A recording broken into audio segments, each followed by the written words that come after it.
Kobi bringt bald eine neue Version eines schon vorhandenen Sets auf den Markt. Und da fiel mir ein, ich hab's im Regal. Das heißt also, Freunde, beeilen, beeilen und schnell für euch bauen.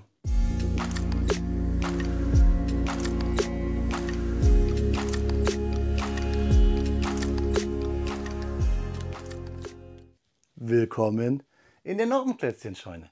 Mein Name ist Blockstar und Freunde, wisst ihr, was ein Bärenmarder ist? Ich habe es auch nicht gewusst, deswegen bauen wir heute das Kobi Set 2616, den Patria AMV bzw. KTO Rosomak. Und Rosomak ist hier der vielgenannte Bärenmarder. Viel genannt, weil ich ganz viele Anläufe brauchte, um Bärenmarder zu sagen. Und wisst ihr, was ein Bärenmarder ist? Ein Vielfraß, also passt dieses Video heute auch super zu mir. Jetzt lade ich euch ganz herzlich ein auf meinen Bautisch. Dann schauen wir uns dieses Set, was Kobi 2024 neu auflegen will, genauer an.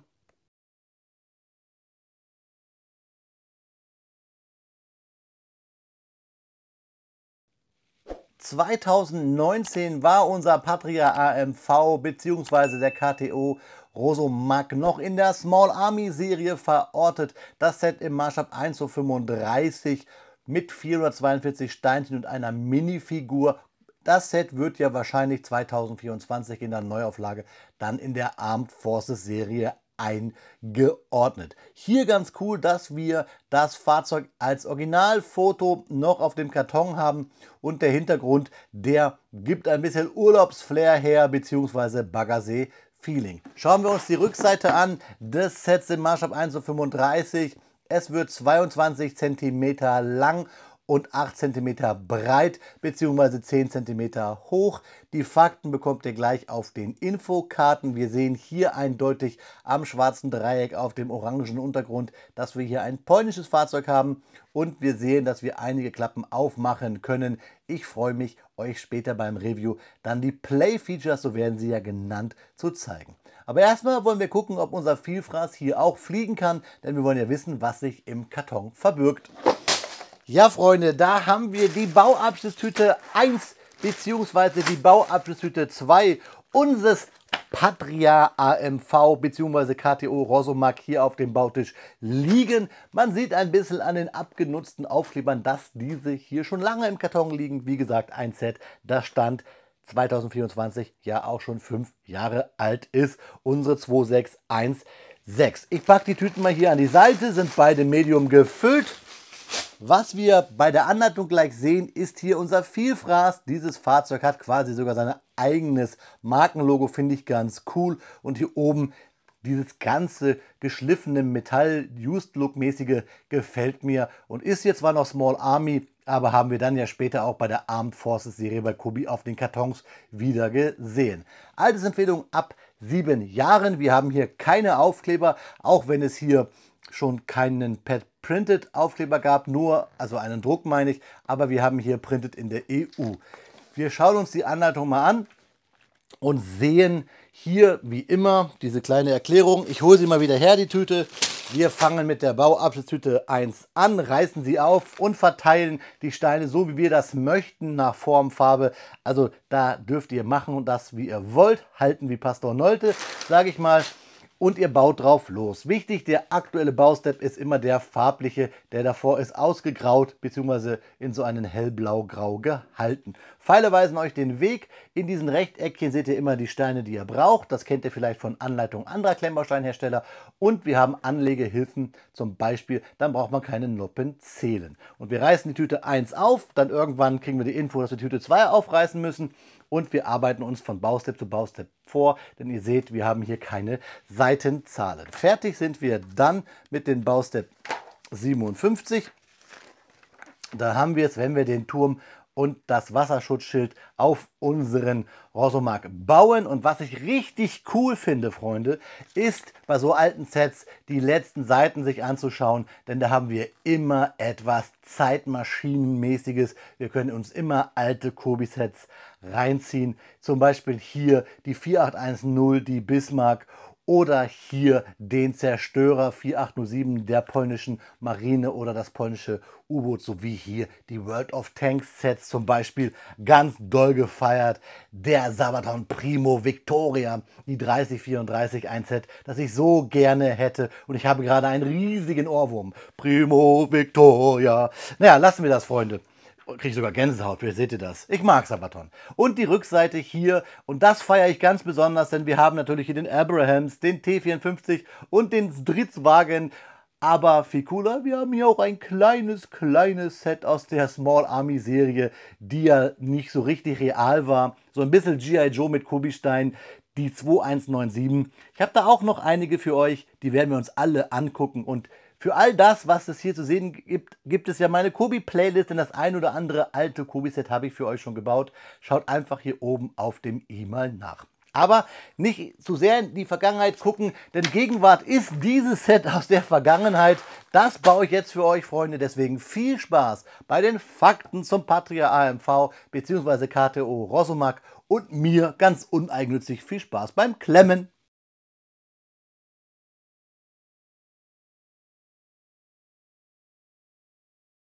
Speedbit-Zeit ist Faktenzeit und natürlich sprechen wir über das reale Vorbild des Kobi-Sets 2616. Wir sprechen heute über den Patria AMV bzw. die polnische Version, den KTO Rosomak. Und das nicht nur, weil Kobi dieses Set neu auflegt, sondern auch, weil ja ein Fahrzeug von Patria angedacht ist, der Nachfolger zu werden des Panzerspähwagens Fuchs bei der Bundeswehr. Der KTO Rosomak, offiziell Kołowy Transporter O-Panzersone genannt, gehört zur Klasse der achträdrigen gepanzerten Fahrzeuge und misst in der Länge 7,9 Meter, in der Breite 2,8 Meter und in der Höhe 2,3 Meter. Das Leergewicht des Fahrzeugs beträgt ca. 16 Tonnen, während das maximale Kampfgewicht etwa 23 Tonnen erreicht. Das Fahrzeug bietet Platz für eine Besatzung von 3 Personen, bestehend aus Fahrer, Kommandant und Schütze, sowie für bis zu 8 Infanteristen im Passagierabteil. Rosomak ist polnisch für Bärenmarder. Bei uns besser bekannt als Vielfraß. Das Fahrzeug wird von einem 6-Zylinder-Dieselmotor des Typs Scania DIMA 12 angetrieben, der eine Leistung von 370 Kilowatt, etwa 500 Pferdestärken, erzeugt.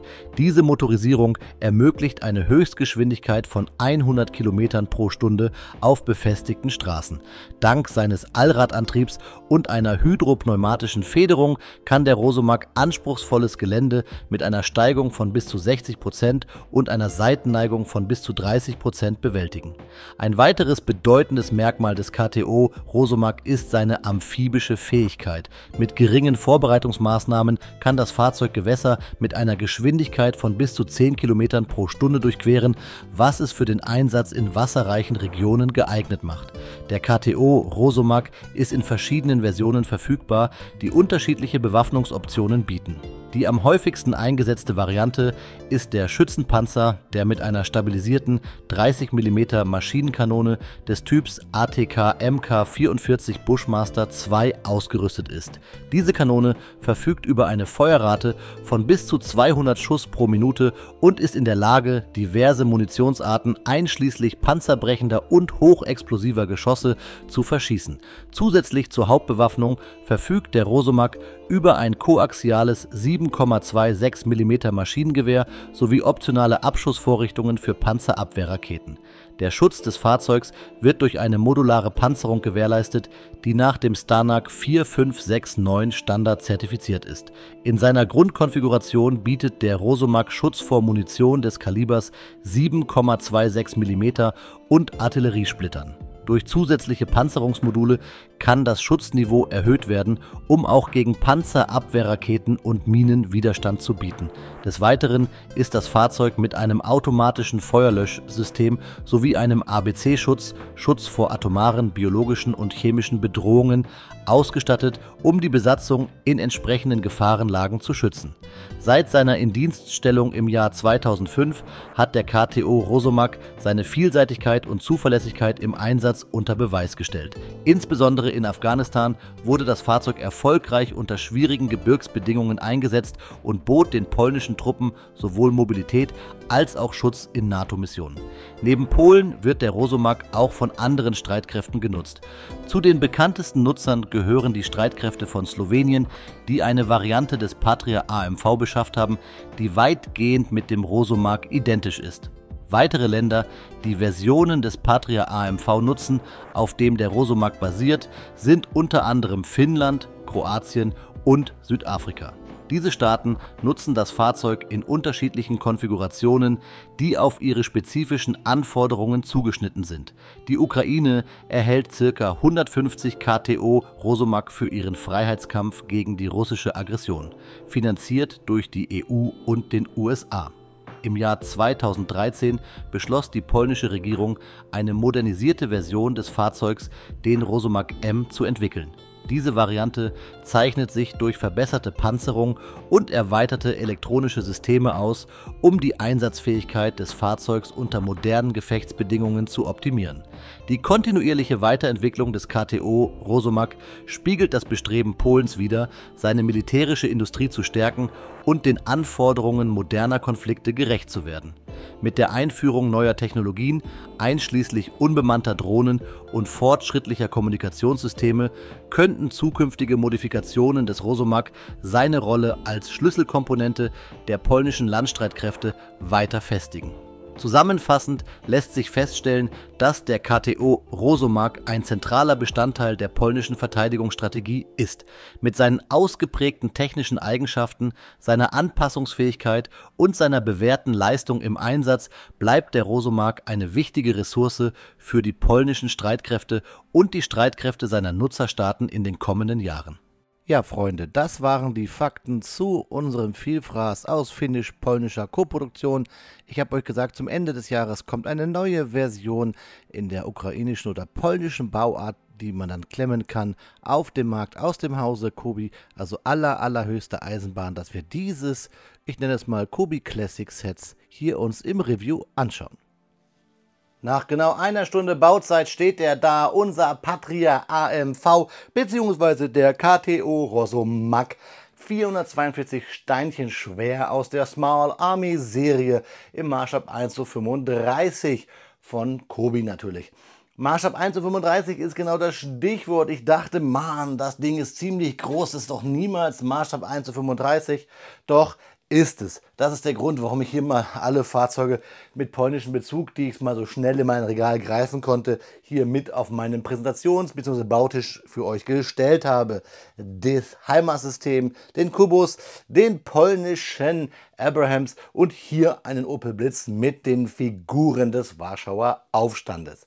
Und warum ich hier eigentlich dieses Set euch vorstellen möchte, hat nicht wirklich was damit zu tun, dass Kobi zum Ende des Jahres die 2629 rausbringt, also eine neue Version des Patria AMV bzw. KTO Rosomak, die 665 Steinchen schwer wird. Nein, ich blende es euch mal kurz ein, denn ich bekomme auf X, das viele von euch vielleicht noch als Twitter kennen, immer Werbung vom Hersteller Patria. Ich weiß nicht warum. Irgendwie glauben die, ich möchte so ein Fahrzeug kaufen, was ich gerne machen würde, wenn ich das Geld hätte. Ja, deswegen hier quasi von der Werbung gesteuert für euch dieses Review, weil die mir immer Werbung machen. Und kleiner Nachtrag noch zu den Fakten. Ich habe euch ja gesagt, dass die Bundeswehr überlegt bzw. in den Prozess eingestiegen ist, einen Nachfolger für den Schützenpanzer bzw. Truppentransporter Fuchs zu ordern, und den werden sie wahrscheinlich bei der Firma Patria ordern, aber nicht den Patria AMV, sondern den Patria 6x6, eine Version also mit 3 Rädern pro Seite, nicht wie hier 8. Fangen wir aber an, über das Fahrzeug zu reden und ins Review zu gehen. Wir haben hier ein paar Steinchen über, 4 an der Zahl, ein 1x1er Brick, 2 1x2er Plates, das ist natürlich auch ein Plate, keine Brick, und hier ein 1x1er Plate mit C-Clamp. Also ein bisschen was immer geht. Standardsteine finde ich gut. Ich kann euch gleich sagen, die Antenne und dieses schwarze Knöpfchen hier habe ich angebaut und da seht ihr auch so ein Schläuchlein. Das ist nicht das Original, das gehört nicht dazu. Ich fand es etwas dröge. Hier seht ihr es nämlich, dass wir zum Beispiel hier hinten nichts haben, weil auf der letzten Seite sehen wir, also letzten Bauabschnittsseite, ganz gut, dass wir hier hinten ja 2 Noppen haben, die uns entgegenkommen. Baustep 57. Generell wenig Bausteps für wenig Steine. Das Fahrzeug kostet ja unter 30 Euro oder kostete unter 30 Euro. Ich denke mal, die 2629 mit dann 665 Steinchen wird wesentlich mehr kosten. Gut, Inflation und so weiter, als dieses Ding. Warum ich das deswegen so feiere, zeige ich euch gleich. Hier aber nochmal der Hinweis, wie gesagt, Baustep 57. Hier haben wir 2 Noppen, die mich so angelacht haben und ich dachte mir so, boah, ne, die klemme ich zu, die Noppen. Ich mag es zwar, wie gesagt, wenn man erkennt, dass ein Set aus Klemmbausteinen ist, aber das tut man, glaube ich, hier ganz gut. Und warum man es noch sieht, zeige ich euch gleich. Und deswegen musste ich diese Noppen zumachen. Und auch hier hinten sind C-Clamps und da habe ich dann einen Schlauch reingemacht. Warum das keinen Sinn macht, zeige ich euch auch gleich. Aber ich zeige euch erst die Minifigur, denn die finde ich cool. Die kommt zwar standardmäßig daher, hat hier oben ein Barett, ein schwarzes mit den typischen polnischen Wappen. Wir haben hier einen freundlich dreinblickenden Menschen mit Nase und großem Mund und einer Sonnenbrille, einer Oakley oder sowas. Und wir haben hier eine schwarze Panzerjacke mit ja, grünen T-Shirt durchschimmern sowie einer grau gedruckten, einer grauen Hose und schwarz gedruckten Steine. Warum ich stolpere ist, weil ich gesehen habe, dass wir hier sogar einen kleinen Fehldruck quasi auf der grauen Hose haben. Das geht nicht weg, ist kein Schmutz, ist ein Fehldruck. Nicht weiter schlimm. Ich finde die Figur ganz cool, weil ganz ehrlich, so ein paar neutrale Figuren, wenn man das Barett abmacht, einen Helm drauf macht, geht sie als könnte das auch ein deutscher Panzerfahrer sein. Ich weiß, fehlen die rosa Litzen oder roten Litzen, aber hey, bei den früheren Kobi-Figuren, da passt das ja eh. Also ich finde die Figur ziemlich cool. Ich sage es ja immer wieder, ich mag ja immer mehr die Kobi-Figuren. So, und jetzt gucken wir uns das Fahrzeug an, was wirklich sehr gut rollt, Freunde. Es rollt hier daher auf seinen 8 Rädern. Ich habe im Video ein bisschen gekämpft, die Räder hier beim Bauen, habt ihr vielleicht gesehen, auf die Achsen zu klemmen. Das war sehr hart.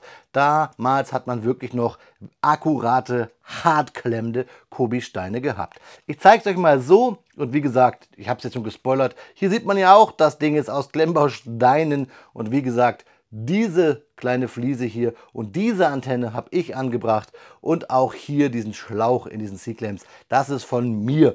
Also, wenn ich euch später im Jahr die 2629, also die neue Version hier unseres Patria AMV bzw. KTO Rosomark vorstelle und dann hiermit vergleiche, dann darf derjenige oder diejenige oder dazwischen, der dann feststellt, ey, Bloxy, das ist aber nicht richtig, du vergleichst hier ein modifiziertes Fahrzeug mit einem neuen Original.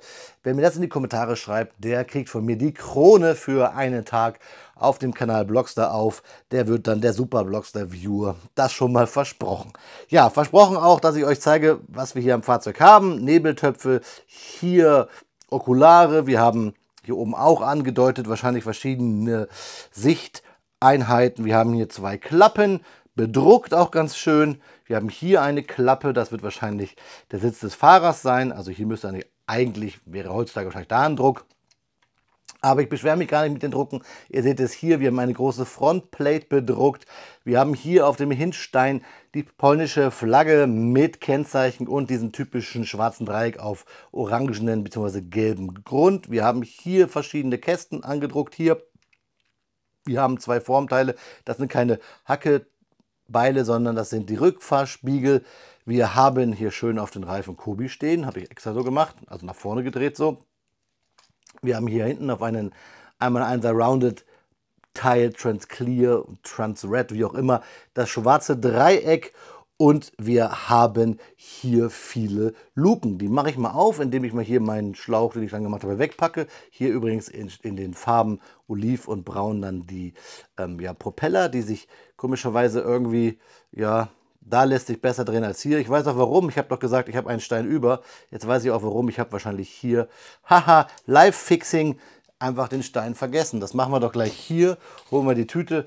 Also korrigieren wir gleich. Ich habe nicht 4 Steine über, ich habe 3 Steine über. Auf den gleich folgenden Detailbildern werdet ihr wahrscheinlich dann das noch falsch sehen. Aber es fällt ja eh gar nicht so richtig auf, wenn man nicht genau hinguckt, so wie ich. So, und jetzt lässt sich das Propellerchen auch drehen. Hier haben wir Noppen, wahrscheinlich irgendwie noch. Es könnte jetzt hier auch ein Strahltriebwerk sein, also Wasserstrahltriebwerk. Hier haben wir noch eine Noppe offen und hier können wir Klappen aufmachen. Und das finde ich ganz cool. In den quasi Kampfraum bzw. aus den Ausstiegsraum ins Kampfgebiet. Hier so Klappen, wie wir das bei vielen Schützenpanzerfahrzeugen kennen oder gepanzerten Truppentransportern, sagen wir es mal so. Hier haben wir auch schöne Noppenfliesen da und hier vorne diese Lochfliesen. Und wir haben hier wirklich massive Bauweise. Es hat richtig Spaß gemacht. Wir haben hier viele Slopes, einen einfachen Turm, hier das Rohr, ein Stab auf einen Mülleimer gesteckt. Gefällt mir richtig gut. Und auch hier unten drunter, wenn ihr mal schaut, auch solche Steine hier. Also hier haben wir wirklich ein paar Slopes aus dem Hause Kobi verbaut. Das gefällt mir richtig gut. Und wie gesagt, ja, seht es mir nach, dass ich hier die Antenne noch quasi drauf gesteckt habe, dass ich hier modifiziert habe. Mir gefällt dieses Fahrzeug einfach. Und wie gesagt, wenn ich daran denke, dass es gar nicht mal so teuer war damals, oder ja, was ist teuer, aber ihr wisst, was ich meine, dann ist es nochmal ein richtiger Hingucker. Hingucker auch, hier nochmal so ein kleines Rädchen, hier sogar so ein Schildhalter, den wir unten drunter gebaut haben. Also für die damalige Zeit, Kobi hat ja auch eine Entwicklung hingelegt, schon sehr detailliert für so einen einfachen Klotz, muss ich echt sagen. Und Klotz, wie gesagt, habe ich echt gedacht, boah, ein viel zu großes Fahrzeug eigentlich für den Maßstab 1:35. Aber wenn man mal überlegt, dass das Fahrzeug 22 cm lang ist, hier als Modell, und das Original 7,7 Meter lang, wenn man es mal umrechnet, dann kommt da raus, Maßstab 1:35. Also in der Länge hier passt es, somit bin ich zufrieden. Also Kobi alles richtig gemacht. Und ja, dass der Abrahams daneben vielleicht ein bisschen, ja, flach wie eine Flunder wirkt, ja, das ist halt so. Und das Heimatsystem im Maßstab 1:35, na gut, es ist ja eigentlich auch nur ein LKW, so ein LKW mit einer Raketenabschusslafette. Also von daher haben wir hier 3 Fahrzeuge im aktuellen Einsatz der polnischen Armee im Maßstab 1:35. Ja, schreibt mir eure Meinung mal zum Set unten in die Kommentare. Und ganz wichtig, ihr bekommt jetzt Detailbilder und dann schauen wir uns zum Abschluss noch einmal in die Augen, liebe Freunde. Wie immer an dieser Stelle und getreue Zuschauer meines Kanals werden es wissen, bekommt ihr jetzt Detailbilder, damit ihr euch selber unabhängig von meinen Ausführungen eben gerade ein Bild vom Kobi-Set 2616 des Patria AMV bzw. KTO Rosomak machen könnt. Des 8-rädrigen Vielfraß. Müsst ihr mal nach googeln, sind süße kleine Tiere.